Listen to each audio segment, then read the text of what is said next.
Agartala GB হাসপাতালে AC মেশিনের pipe কেটে নিয়ে যাওয়ার সময় হাতে নাতে ধরা পড়ল এক চোর।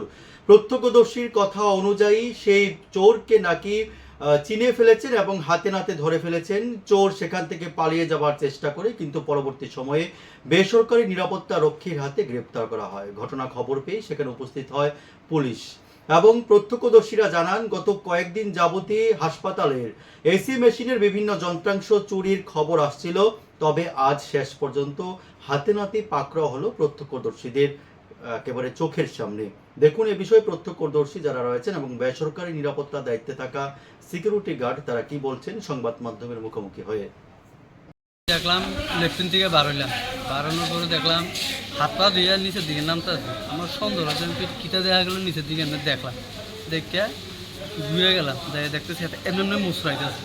আমি কিতা রে যেন কিতা কোনো কিছু না, আমি কিছু না, এটা মুসরাজ কি তুই আমি এদিকে রই, আমি তো বাড়ি কই এদিকে, আমি তোর এদিকে বাড়িলে আমি চিনি না কিরে, তারা সিকিউরিটি গার্ড তারা তো আমার চিনি, আমি তারা চিনলে আমি চিনতাম না কিরে, আমার বাড়ি তুই জানো ওকে দাঁড়া।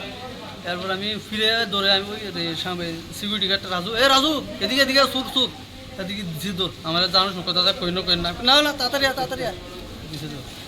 তারপর তারা আবার দৌড়ে যায়, হ্যাঁ বলো নিজে দিকে দৌড়ে আনতে, আমার কয় এইটা নিলে, আমি কয় হ্যাঁ এইটা আমি কই না দাদা আমি না আমি কই বেটা আমি কানা নিই বেটা, তোরা এখন দেখলাম তুই এখন কর না, আমি কই এইটা হাতে তারা। আপনি কি হাসপাতালে ভর্তি ছিলেন? হ্যাঁ আমি ভর্তি। তখনই দেখছেন যে এসি ফাইভ ভাঙতেছে না? হ্যাঁ এখন কি পুলিশ নিয়ে গেছে? হ্যাঁ নাম টাম জানছিনি বা কি বাড়ি? আমি তো হের নাম